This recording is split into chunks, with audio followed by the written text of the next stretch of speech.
नमस्कार दोस्तों, हमारे जितने भी क्वेश्चन है सब अपना सेलेक्टेड क्वेश्चन है जो एग्जाम की दृष्टिकोण से महत्वपूर्ण है। उन्हीं क्वेश्चनों को उठाया जाता है। जो बाहरी फालतू क्वेश्चन होते हैं उन पर कोई चर्चा नहीं की जाती है। जो हमारे मेन टॉपिक है, जो समझाने वाले टॉपिक होते हैं, जिससे ज्यादा क्वेश्चन बनते हैं, उन्हीं पर चर्चा करते हैं। अपने नंबर काउंट करना, कितने नंबर बनते हैं। शुरू कर लेते हैं अपने पहले क्वेश्चन के साथ। जो हमारा पहला क्वेश्चन दिया गया है, पहला क्वेश्चन हमारा है अनुस्मारक पत्र के बारे में। क्या पूछा गया है? अनुस्मारक पत्र के बारे में कौन सा तथ्य या कथन हमारा गलत दिया गया है? कौन सा ऑप्शन है अनुस्मारक पत्र के बारे में जो गलत है? बताइए। पहले तो याद रखना कि अनुस्मारक जो हमारा पत्र होता है, ऐसा पत्र होता है जो याद दिलाने के लिए आता है, याद दिलाने के लिए। सही है। पहला जो देखते हैं इसमें, यह पत्र पूर्व पत्र के संदर्भ में होता है। जी सही। ये जो पत्र होता है हमारा अनुस्मारक पत्र तब जारी किया जाता है जब एक पत्र जारी कर दिया गया हो और जिसके पास वो पत्र गया है उधर से कोई जवाब नहीं आया, तो जब दोबारा पत्र जाता है, दूसरा पत्र होता है, तो वो हमारा अनुस्मारक पत्र होता है। तो ऑप्शन नंबर ए हमारा सही है। यह पत्र जो हमारा पूर्व पत्र होता है उसके संदर्भ में होता है, बिल्कुल सही है। उसके बाद नेक्स्ट, इसमें प्रतिलिपि देने का प्रावधान नहीं है। जी सही। प्रतिलिपि देने का कोई प्रावधान नहीं है। प्रतिलिपि होती है हमारी फोटोकॉपी। इसमें फोटोकॉपी देने का कोई प्रावधान नहीं है, आपको याद रखना, ये भी सही है। उसके बाद नेक्स्ट, यह पत्र गजट में प्रकाशित किया जाता है। और उसके बाद इस पत्र की भाषा अपेक्षाकृत कठोर होती है। अब बताइए। देखो, पहला सही है, दूसरा भी सही है, बिल्कुल सही दिया गया है अनुस्मारक पत्र के बारे में। हमें निकालना था गलत, तो याद रखना जो ऑप्शन नंबर सी है ये हमारा गलत है। यह पत्र गजट में प्रकाशित नहीं किया जाता है। जबकि अन्य जो ऑप्शन नंबर डी दिया गया है, इस पत्र की भाषा अपेक्षाकृत औरों के कठोर होती है। तो ये जो बातें बताई गई है सभी अनुस्मारक पत्र की है। सही है। रिमाइंडर पत्र भी कहते हैं इसे, याद दिलाने के लिए जारी किया जाता है। इसकी भाषा कठोर होती है। ये भी पूछा जाता है कि इस पत्र की भाषा कठोर होती है, बताना अनुस्मारक पत्र की। सही है। इसमें प्रतिलिपि देना जरूरी नहीं है, बिल्कुल सही नहीं है। यह पूर्व पत्र के संदर्भ में दिया जाता है, ये भी सही है। और चीज जो आपको याद रखना, यह सबसे छोटा पत्र होता है। सही है। सिर्फ इसमें सूचना दी जाती है कि महोदय पिछले पत्र का आंसर आप दे दीजिए, तब जारी किया जाता है हमारा अनुस्मारक पत्र। ठीक है, इस तरह से समझते हो। चलो आगे बढ़ते हैं, नेक्स्ट क्वेश्चन देखते हैं। क्वेश्चन देखते हैं जो हमारा दूसरा दिया गया है। दूसरा क्वेश्चन क्या है? कर्मचारियों के उपार्जित अवकाश की स्वीकृति हेतु निकाले जाने वाला पत्र क्या कहलाता है? बताइए। उपार्जित अवकाश होता है ऐसा अवकाश कि जब आपने लिया है और आपकी सैलरी नहीं काटी जाएगी। जो आपकी जो छुट्टियां होती है वो ड्यू होती है, तब आप छुट्टी ले लेते हो, उसे बोलते हैं उपार्जित अवकाश। और उसमें आपका पैसा नहीं काटा जाता, तब की बात हो रही है। कर्मचारियों के उपार्जित अवकाश की स्वीकृति हेतु निकाले जाने वाले पत्र को क्या कहते हैं? बताइए।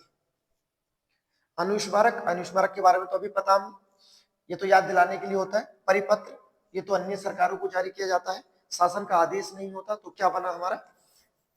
कार्यालय ज्ञापन पत्र होता है। ऑप्शन नंबर हमारा डी आंसर हो जाएगा। कुछ क्वेश्चन पत्र लेखन से, उसके बाद अपना शुरू हो जाएगा। अन्य जितने भी हमारे टॉपिक है सब मिलेंगे आपको, लेटेस्ट क्वेश्चन मिलेंगे, एडवांस जो अब आते हैं हिंदी में। बताइए। सरकारी पत्रों में, जो सरकारी पत्र होते हैं उसमें स्वनिर्देश के लिए किस शब्द का प्रयोग किया जाता है? बताइए। सरकारी पत्रों में स्वनिर्देश के लिए किस पत्र का प्रयोग किया जाता है?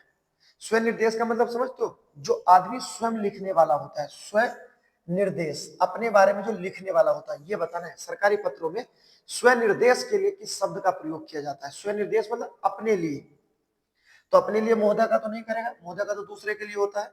माननीय भी नहीं होता, माननीय महोदय होता है। आपका अपना इन जैसे शब्दों का प्रयोग ही नहीं किया जाता, तो क्या होता है हमारा? भवदीय होता है। तो याद रखना, सरकारी पत्रों में स्वनिर्देश अर्थात अपने लिए किस शब्द का प्रयोग किया जाता है? भवदीय शब्द का प्रयोग किया जाता है। ऑप्शन नंबर डी हमारा आंसर हो जाएगा। अगला क्वेश्चन देखिए, कितना प्यारा क्वेश्चन है। क्या दिया गया है इसमें? जहां उपमेय स्वयं ही अपना उपमान हो, जहां उपमेय जिसकी तुलना की जाए और उपमान जिससे तुलना की जाए, जहां उपमेय स्वयं ही अपना उपमान हो, वहां पर कौन सा अलंकार होता है? बताइए। अलंकार से हमारा क्वेश्चन पूछा गया है। अलंकार के बारे में बहुत क्वेश्चन बनते हैं। अच्छा है आपने अलंकार पढ़ रखे हैं, 100% हमारे एग्जाम में अलंकार से क्वेश्चन आते हैं। अलंकार का शाब्दिक अर्थ क्या होता है तो बताना, सजावट करना, सजावट करना। अलंकार का शाब्दिक अर्थ होता है, डायरेक्ट क्वेश्चन पूछा जाता है, याद रखना है। सही। अलंकार के कुछ महत्वपूर्ण हमारे पर्यायवाची शब्द होते हैं, जैसे आभूषण, अलंकार को बोल देते हैं आभूषण। नेक्स्ट गहना, अलंकार को ही बोलते हैं जेवर। उसके बाद पदक, पदक भी होता है, आपको याद रखना है, ठीक है। ये कुछ हमारे अलंकार के पर्यायवाची होते हैं। उसके बाद नेक्स्ट अलंकार के बारे में, संस्थापक आपको याद रखना है। अलंकार का संस्थापक किसे कहते हैं तो बताना, आचार्य बामन को। आचार्य बामन थे, उन्हें क्या बोला जाता है, अलंकारों का संस्थापक। जबकि अलंकारों की परिभाषा देने वाले व्यक्ति कौन थे तो परिभाषा देने वाले अन्य व्यक्ति है, उनका नाम आता आचार्य दंडी।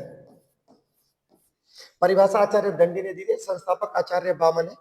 आचार्य दंडी किसके दरबार में रहते थे तो ये अपने नरसिंह वर्मन द्वितीय के दरबार में रहते थे। किसके दरबार में, नरसिंह वर्मन द्वितीय के। 10 कुमार चरित्र आचार्य दंडी की महत्वपूर्ण पुस्तक है, आपको याद रखना है।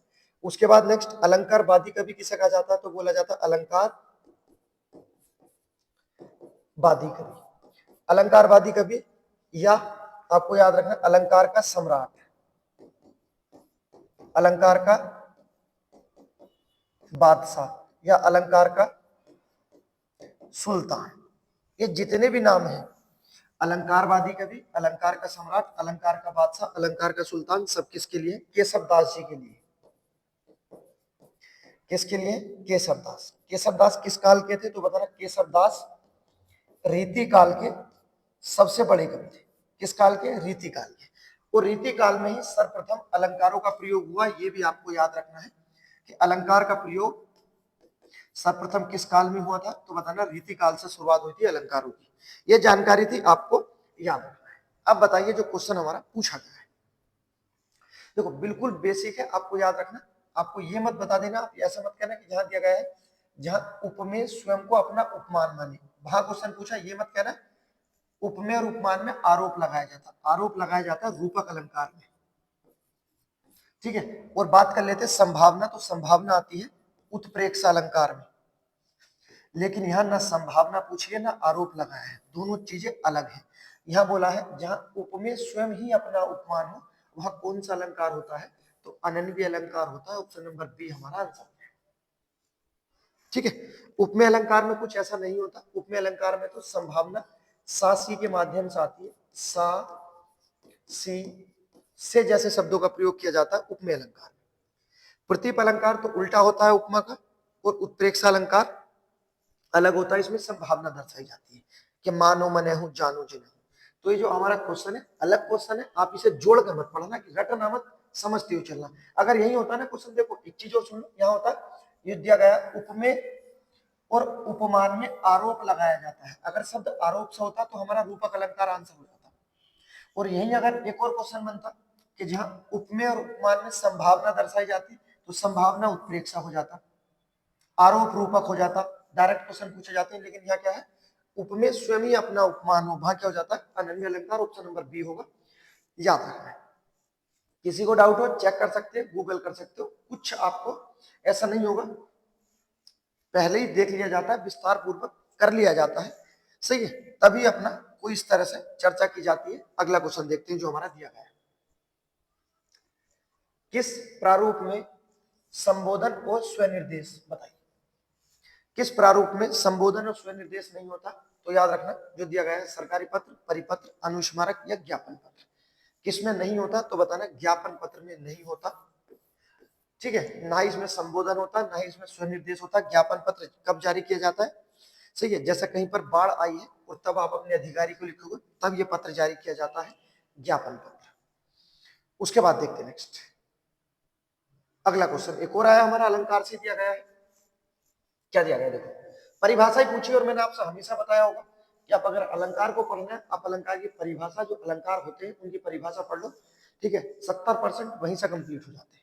देखो क्या दिया गया है, जहां अर्थ की जो अर्थ होते हैं, अर्थ की भिन्नता के साथ शब्दों की आवृत्ति होती है, अर्थ की भिन्नता के कारण शब्द की आवृत्ति होती है, वहां कौन सा अलंकार होता है? बताइए। कुछ नहीं लगाना, आंख बंद करके लगा दो, यमक अलंकार होता है। अब आप यमक अलंकार लगने से समझ गए होंगे कि जब दो बार शब्द आते हैं और दोनों बार अर्थ अलग अलग होते हैं, वही हमसे परिभाषा के आधार पर क्वेश्चन पूछा गया है। नेक्स्ट, लोकोक्ति से क्वेश्चन, और क्या दिया गया है इसमें? अपनो मुंड अफिनी मुडेंदु। बताइए, कहने का मतलब जो दिया गया है, जो अपना सर है अपने आप नहीं मुंडता। अपनो मुंड मतलब अपना सर, अफी मतलब अपने आप, नी मतलब नहीं, और मुडेंदु मतलब मुंडता है। अपना सर अपने आप नहीं मुंडता है। सही है। कौन सा बनेगा हमारा? दूसरों की लड़ाई में आ जाना, अपने आप मुसीबत मोल लेना, घर का कोई परवाह ना करना, दूसरों की मदद लेना। ऑप्शन नंबर डी हमारा हो जाएगा। सही है। अपना सर अपने आप नहीं मुंडता, ये हमारा शब्द था जो हमारी लोकोक्ति थी। अगला क्वेश्चन, नेक्स्ट, जति भाट तति पाठ लोकोक्ति का अर्थ बताना है। बताइए। इसका जो अर्थ होता है, जति भाट का होता है जितने मुंह, और तति पाठ मतलब उतनी बातें, जितने मुंह उतनी बातें। कहने का मतलब जितने ज्ञानी होंगे उतनी ही बातें करेंगे। तति भाट तति पाठ, जितने मुंह उतनी बातें। उसके बाद नेक्स्ट,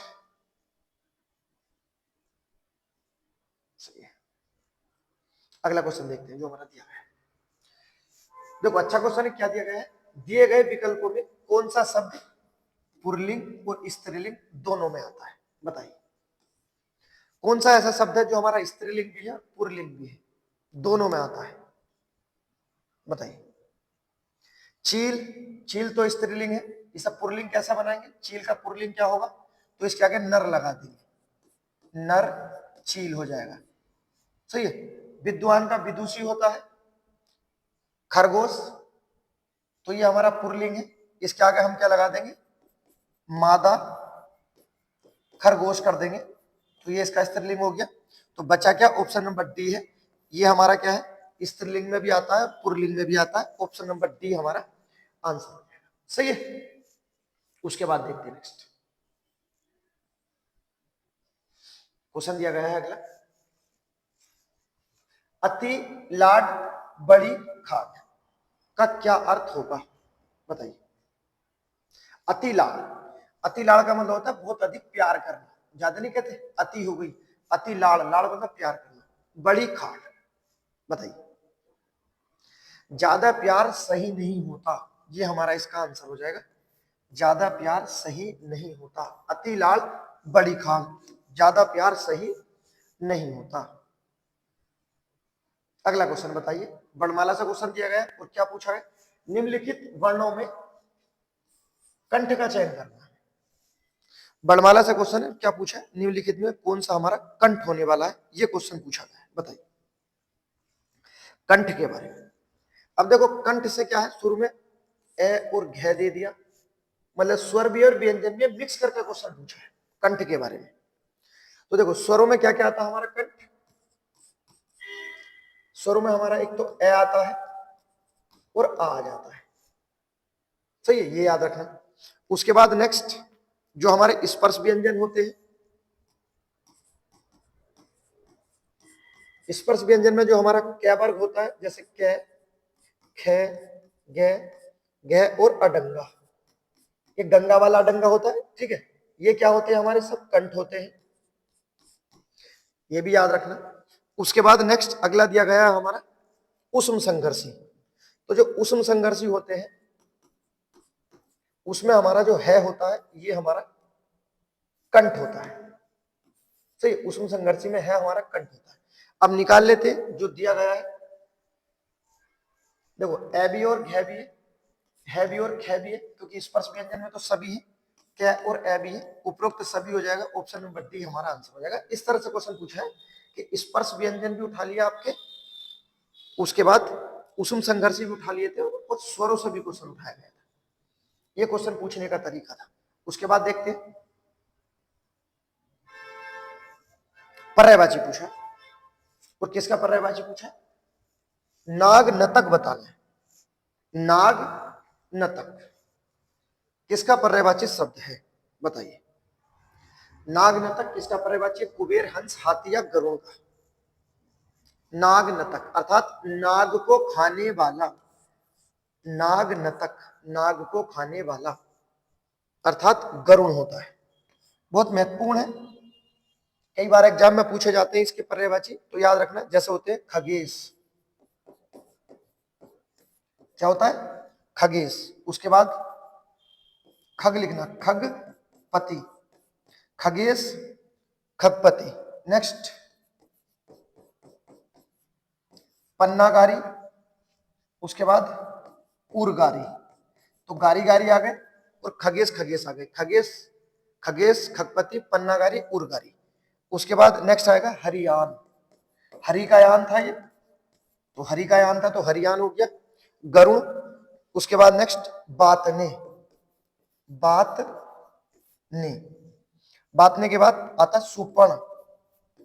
सुपर्ण अर्थात नखूनों के कारण, जो इसके नाखून होते हैं वो तेज होते हैं, सूप के जैसे, सुपर्ण। और लास्ट नाग नतक, नाग नतक, जो क्वेश्चन पूछा गया है। सारे इंपोर्टेंट है, एक ही बार में याद रख लो। जोड़ लो, आप जोड़ सकते हो, जैसे खगेश, खगपति, पन्नागारी, उरगारी, दोनों दोनों जुड़ गए। उसके बाद हरि का यान है तो हरियान हो गया। बात ने, बात मतलब हवा से तेज, हवा का होता है ना बात, हवा से तेज उड़ने वाला, बात ने। उसका सुपर्ण मतलब नाखून तेज होते, सूप के जैसे। और नाग नतक नाग खाने वाला। सब किसके बारे में? गरुड़ के बारे में। सही है। उसके बाद देखते हैं नेक्स्ट, अगला ब्लोम शब्द से क्वेश्चन है। सब क्वेश्चन अपने रिपीट है, सब क्वेश्चन आए हुए हैं, और हिंदी जो बननी थी बन चुकी, उसी आधार से अपने क्वेश्चन हो रहे हैं। सब क्वेश्चन है, बताइए। अभी आप पिछला वाला पेपर देखोगे, उसी में हमारे जो कंप्यूटर के क्वेश्चन थे, 5 क्वेश्चन पिछले जो थे ना, 5 पेपर हुए, उन्हीं में से रिपीट थे वो सब, उन्हीं में से हमारे सारे क्वेश्चन थे। तो प्रीवियस पेपर करने बहुत जरूरी होते हैं, उससे पता चल जाता है किस आधार के क्वेश्चन आते हैं। अब रुख बदला आयोग का, तो अब हमने भी बदल लिया। क्वेश्चन देखते हैं क्या है। तट का विलोम बताना, बताइए। तट का विलोम, तट होता है एक किनारा, तो तट और किनारा तो समानार्थी है, इसके कोना भी समानार्थी है। तट का क्या हो जाएगा? मझधार। तट होता किनारा, मझधार होता बिल्कुल बीच में आ जाना। सही है। ऑप्शन नंबर सी हमारा आंसर हो जाएगा। तट का क्या होगा? मझधार आंसर हो जाएगा। बताइए, आपके सामने क्वेश्चन है, बच्चों वाले कोई क्वेश्चन नहीं होने वाले, सब अच्छे क्वेश्चन होंगे, एक अच्छे लेवल के क्वेश्चन होंगे। बताइए, दोबारा शब्द में विशेषण बताना है। दोबारा शब्द में कौन सा विशेषण हमारा होने वाला है? पहले दिया गया अपूर्ण बोधक विशेषण, क्रमवाचक, तो अपूर्ण नहीं होता। देखो, अपूर्ण में आपको हमेशा याद रखना क्या होते हैं। जैसे दिया गया है अपूर्ण बोधक, इसमें क्या क्या चीज आ जाएंगी? अपूर्ण में आ जाएंगे। जैसे एक शब्द होता आधा, ये भी बहुत आते हैं, आपको याद रखना। आधे के बाद आता पौना, आधा, पौना। उसके बाद आधा, पौना, सवा या डेढ़, ढाई। ये शब्द आपको याद रखने, ये रिपीट होते हैं। और आ जाते हैं जैसे चौथाई। अगर ये शब्द आपको कहीं भी मिल जाए, आधा, पौन, सवा, डेढ़, ढाई और चौथाई या तिहाई भी हो सकता है, ये शब्द होते हैं हमारे अपूर्ण बोधक में, क्योंकि ये पूर्ण नहीं है, अपूर्ण है। और ये अपूर्ण बोधक अर्थात अपूर्ण गणनावाचक में आते हैं। अब देखते हैं क्रम जो दिया गया, क्रम कैसा लगाते हैं। जैसे पहला क्रम ऐसे तो लगाते हैं, उसके बाद दूसरा, तीसरा, पहला, दूसरा, तीसरा, चौथा, 10वां, तो ये क्रम है। तो क्रम है, ये भी नहीं होना। उसके बाद आवृत्ति में आते हैं। आवृत्ति में कैसे होते हैं? जैसे कोई होता है दुगुना या दो गुना बोल देते हैं, दुगुना, तिगुना, ठीक है। उसके बाद 2 गुना, 3 गुना, दोबारा, जो क्वेश्चन पूछा गया है। उसके बाद नेक्स्ट दोबारा के बाद दोहरा, कहते नहीं दोहरा। उसके बाद नेक्स्ट 100 गुना, ठीक है। ये शब्द आते हैं इसमें, गुना वाले शब्द, किसमें? आवृत्ति में। ऑप्शन नंबर सी हमारा आंसर हो जाएगा। ठीक है, आपको याद रखने, इसी तरह से हमारे क्वेश्चन घूमते रहते हैं। नेक्स्ट दे दिया समूह।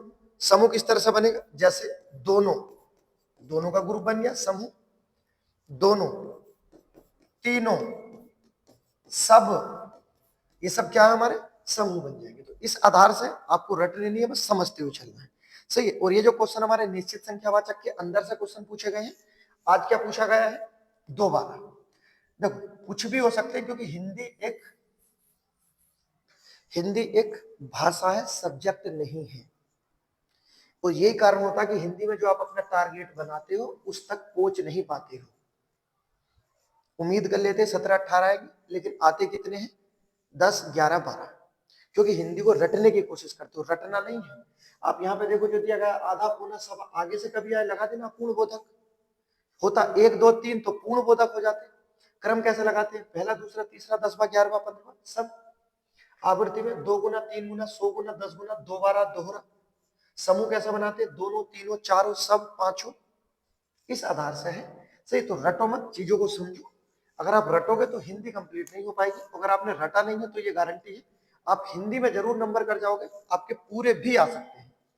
अगला क्वेश्चन क्या दिया गया है, दो मात्रिक स्वरों की बात हो रही है। दो मात्रिक अर्थात द्विमात्रिक स्वरों की बात हो रही है। कितने होते हैं हमारे द्विमात्रिक स्वर, ये हमसे क्वेश्चन पूछ लिया गया है। ये जो द्विमात्रिक स्वर है इन्हें और क्या कहते हैं, दीर्घ स्वर भी कहते हैं। द्विमात्रिक स्वर हमारे दीर्घ स्वर होते हैं। कितनी होती है संख्या, बताना, 7 होती है। कितने होते हैं, 7, डी हमारा आंसर हो जाएगा। बात कर लेते हैं कौन से होते हैं हमारे। आ में आता है आ, उसके बाद छोटी बड़ी आती है ई, बड़ा ही आता है आपका ऊ। संयुक्त वाले हो जाते हैं ए, आए, ओ और औ। ठीक है, ये हो जाते हैं हमारे 7, आ ई ऊ और उसके बाद ए ऐ ओ और औ। तो ये क्या हमारे दीर्घ हो जाते हैं। जबकि जो हमारे ह्रस्व होते हैं, ह्रस्व को क्या बोलते हैं हम, एक मात्रिक, एक मात्रिक, अन्य मूल स्वर, मूल स्वर। तो ह्रस्व स्वर, एक मात्रिक या मूल स्वर, इनकी संख्या कितनी होती है, इनकी होती है 4। कितनी है, 4। चारों छोटे वाले हो जाते हैं, जैसे ए, छोटी ई, छोटा ऊ और उसके बाद हमारा री आ जाता है। ये होते हैं ह्रस्व स्वर। क्वेश्चन पूछा था दीर्घ स्वर से, टोटल जुड़ के हो गए 11। आप देख सकते हो ह्रस्व स्वर से पूछे या एक मात्रिक बोले या मूल स्वर बोले, कुछ भी परेशान नहीं होना है आपको। आगे देखते हैं अगला क्वेश्चन। संज्ञा सा क्वेश्चन है, जो सबको लगता है कि संज्ञा बड़ी आसान होती है, आपको बताना है। अपनी बस जो गलतियां हैं उन्हें सुधारते हुए चलो, बाकी दुनियादारी में कुछ नहीं है, रिपीट होती चली जाएंगी सब चीजें। क्वेश्चन पूछा गया पुंज से, शब्द में संज्ञा बतानी है। अब देखो पुंज आए जो पूछा गया है, हमेशा याद रखना, यही आपको कंफ्यूज करेंगे, इसके अलावा कुछ कंफ्यूज नहीं कर सकता। कुंज आए, कुंज या हो जाता कुंज, दोनों, पुंज भी कुंज भी। उसके बाद होता ढेर, जो ढेर लगा देते हैं। उसके बाद होता है घोंद। सही है, घोंद क्या होता है, जो आपने देखा होगा केले का जो गुच्छा होता है वो होता है घोंद। कुंज, पुंज, ढेर, अगला परिषद, ये ऐसे शब्द हैं जो हमारा क्या बना देते हैं, समूह बनाते हैं। ये समूहवाचक में आते हैं। पुंज पूछा है, कल के दिन को पुंज पूछा, पुंज पूछे, ढेर, ढेर सारा जो बोलते हैं, पुंज, पुंज, ढेर, घोंद जो केले का गुच्छा होता है, और परिषद, परिषद तो आसान बता सकते थे आप। तो ये शब्द कैसे हैं हमारे, समूहवाचक है। आप देखना परेशान करेंगे यही शब्द। जब कभी टफ पूछा जाएगा, इन्हीं से टफ पूछा जाएगा, उससे पहले अभी करते हुए चलो, बहुत फायदा रहेगा। सही है, अगला देखो नेक्स्ट क्या दिया गया है। क्वेश्चन पूछा गया है भाग्य शब्द में कौन सा वचन होने वाला है, बताइए। एक वचन, बहुवचन, आगे दिया गया एक वचन या बहुवचन दोनों, और उसके बाद इसमें से कुछ नहीं। क्वेश्चन पूछा है भाग्य से। वचन के बारे में याद रखना, इसका शाब्दिक अर्थ क्या होता है, वचन का शाब्दिक अर्थ होता है संख्या। ठीक है, पूछा जाता है वचन का शाब्दिक अर्थ संख्या होता है। उसके बाद हिंदी में कितने वचन होते हैं, हिंदी में वचन के दो भेद होते हैं, एक वचन, द्विवचन। जबकि संस्कृत में मराठी में और हमारे गुजराती में। वचन के कितने भेद होते हैं? 3 वचन, एक वचन, द्विवचन और बहुवचन। हिंदी में 2 होते, एक वचन और बहुवचन। शाब्दिक अर्थ क्या होता है? संख्या होता है। अब बताइए भाग्य में कौन सा हमारा वचन होने वाला है? बताइए। तो भाग्य शब्द होगा हमारा बहुवचन। क्या होगा? बहुवचन। सही है। और हमेशा बहुवचन होता है। बहुत शब्द होते हैं जो हमारे बहुवचन होते हैं हमेशा के आधार। जैसे देखिए हो जाता है दर्शन शब्द है, बहुवचन बना देना, कभी एक वचन नहीं बनेगा। दर्शन के बाद इसी से मिलेगा दर्शक। नेक्स्ट प्राण, एक नहीं निकलता, जब निकलते हैं तो सब निकलते हैं। और शब्द आएगा समाचार। समाचार के बाद आ जाएंगे केस, जो बाल होते हैं हमेशा। उसके बाद आंसू, एक नहीं आता, निकलते हैं तो फिर निकलते हैं। आशीर्वाद, आशीर्वाद। अन्य शब्द भाग्य, जो क्वेश्चन पूछा गया है। उसके बाद हो जाएगा रोम, जो बोलते हैं रोम रोम खड़े हो गए, ये वाला। अगला शब्द आएगा बोल, बोल हमेशा बहुवचन में आता है। समाचार, प्राण। उसके बाद होता है एक शब्द अक्षत। कई बार पूछा गया है और ये पता नहीं चल पाता कि अक्षत क्या है, बताना। हमेशा बहुवचन होता अक्षत। उसके बाद लोग, सिंगल में नहीं आते, बहुवचन में ही आते हैं। होश, उड़ गए बोलते हैं, उड़ गया नहीं बोलते हैं। उसके बाद दाम, बढ़ गए, बढ़ गया नहीं होता है। रोम, भाग्य। उसके बाद एक शब्द आता है, बहुत महत्वपूर्ण शब्द है, याद रखना, हस्ताक्षर। हस्ताक्षर, ये शब्द है, आंख बंद करके उड़ा देना, इसके बाहर पूछा भी नहीं जाएगा, हमेशा क्या होंगे? बहुवचन होंगे। ठीक, ऑप्शन नंबर बी हमारा आंसर हो जाएगा। आगे बढ़ते हैं। देखिए एक और क्वेश्चन है आपके सामने। सर्वनाम से क्वेश्चन है, संज्ञा से भी क्वेश्चन है, सब टॉपिकों से क्वेश्चन है। कुछ ऐसा नहीं होगा जो छोड़ दिया जाए। बताइए सर्वनाम वाले वाक्यों में, जो सर्वनाम वाले वाक्य होते हैं, सर्वनाम वाले वाक्यों में लिंग का निर्धारण किस आधार पर करते हैं? बताइए सर्वनाम वाले शब्दों में लिंग का निर्धारण किस आधार पर करते हैं? ये हमसे क्वेश्चन पूछा गया है। बताइए। देखिए सर्वनाम जो होता है हमारा, सर्वनाम मतलब सबका नाम। सर्वनाम, सर्वनाम एक हमारा विकारी शब्द होते हैं, अर्थात इसमें हम बदलाव कर सकते हैं। लेकिन सर्वनाम में जो लिंग होता है ये परिवर्तन नहीं होता है। इसका अब ये मतलब नहीं है कि बिल्कुल हो ही नहीं सकता है, करते हैं। सर्वनाम में लिंग का परिवर्तन करते हैं। किस आधार पर करते हैं? क्रिया के आधार पर करते हैं। तो सर्वनाम में जो लिंग परिवर्तन होता है, सही है, वो क्रिया के आधार पर होता है, नॉर्मल नहीं होता। जैसे एक शब्द बोल देते, वह जाता है, वह जाता है, तो क्रिया से पता चला लड़के की बात है। वह जाती है, पता चल गया क्रिया से कि ये लड़की की बात है। सही है। और यही पूछा है कि सर्वनाम में जो लिंग स्त्रीलिंग या पुल्लिंग का पता चलता है, किससे पता चलता है? क्रिया से चलता है। सही है, सी हमारा आंसर हो जाएगा। नेक्स्ट बताइए, अगला क्वेश्चन पूछा गया है। और क्या पूछा गया है? घृणा का भाव, जो नफरत होती है, घृणा का भाव हमारे किस कारक के अंतर्गत आता है? बताइए। कारक से पूछा गया है। कारक को और क्या कहते हैं? कारक का अन्य नाम विभक्ति चिन्ह भी होता है और उसके बाद परसर्ग भी होता है। कारक का अन्य नाम परसर्ग होता है, याद रखना है। उसके बाद कारक के बारे में, अविकारी होते हैं, इनमें कोई परिवर्तन नहीं होता। कारक कैसे शब्द है या कारक कैसे होते हैं? अविकारी होते हैं। कारक के भेद पूछा जाए कितने होते हैं? सिर्फ कारक के भेद बताओ, बताना। कारक के 8 भेद होते हैं। सर्वनाम में पूछा जाए कारक के कितने भेद होते हैं? तो सर्वनाम के अंतर्गत कारक के 7 भेद होते हैं। एक व्यक्ति आते हैं किशोरी दास वाजपेयी, किशोरी दास वाजपेयी महोदय, इनके आधार पर कारकों के 6 भेद माने गए। सही है, ये क्वेश्चन हमारे कारकों से होते हैं। बात कर लेते हैं घृणा का जो भाव होता है। अब देखो घृणा का भाव हो, नफरत होगी तो प्रेम भी होगा। क्वेश्चन होता घृणा का भाव होता प्रेम का भाव, या अगला बनता कुछ चीज सीखना। जैसे सोहन मोहन से क्रिकेट सीखता है, सोहन मोहन से क्रिकेट, तो सीखने का भाव होता। दूरी का भाव होता, सोहन का घर मोहन के घर से 100 किलोमीटर दूर है, तो दूरी का भाव होता। डर का भाव होता, जैसे सभी मृत्यु से डरते हैं, या हम ऊंचाई से डरते हैं, तो डरने का भाव हो, सही है। उसके बाद या लज्जा, जो शर्माना होता है, सही है। जैसे सीता बड़ों से शर्माती है, मतलब लज्जा करती है।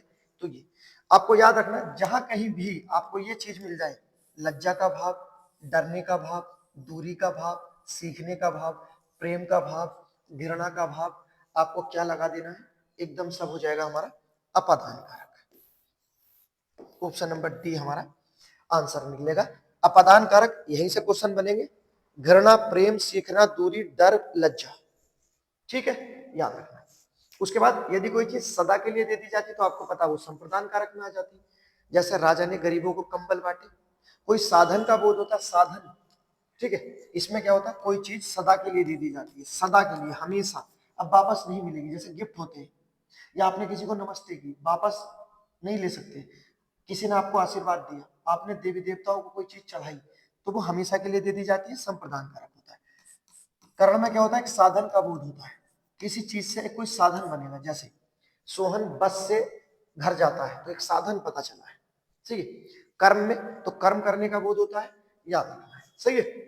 कारक है बिल्कुल, ये वो चीजें होती है हमारी हिंदी की जड़ होती है, जड़, हिंदी की हमारी जड़ होती है। अगर आपकी इन पर पकड़ है ना, तो आप गलत नहीं करोगे। भैया थोड़े से एफर्ट कर लो, बस चीजें आसान हो जाएंगी। क्या पूछा गया है, लरिया और खलटाई किसकी उपबोली है। अभी पिछली वीडियो में या एक दो वीडियो पहले किसी ने कमेंट किया था, और वो कह रहे थे कि सर जो क्वेश्चन आप क्वेश्चन पूछते हो सबसे लास्ट में, उसका आंसर अगली वीडियो में बता दिया करो, सही है। तो आगे से ये याद रखेंगे, जो हमारा लास्ट क्वेश्चन होगा उसका आंसर अगली वीडियो में बता दिया जाएगा, सही है। अब टेंशन मतलब, जो भी क्वेश्चन होंगे एक एक चीज बताई जाएगी, आपको बताना है जो दिया गया है, लरिया और खलटाई किसकी उपबोली है, बतानी है आपको, सही है। ये आपके लिए गिव अवे है, आपको बताना है, ये आपका होमवर्क है, आपको ढूंढना है, चाहे जैसे करो, सही। आप इसी आधार से बढ़ सकते हो ऊपर। यदि वीडियो पसंद आई तो लाइक करें, सब्सक्राइब करें। मिलते हैं और जोरदार वीडियो में, तब तक के लिए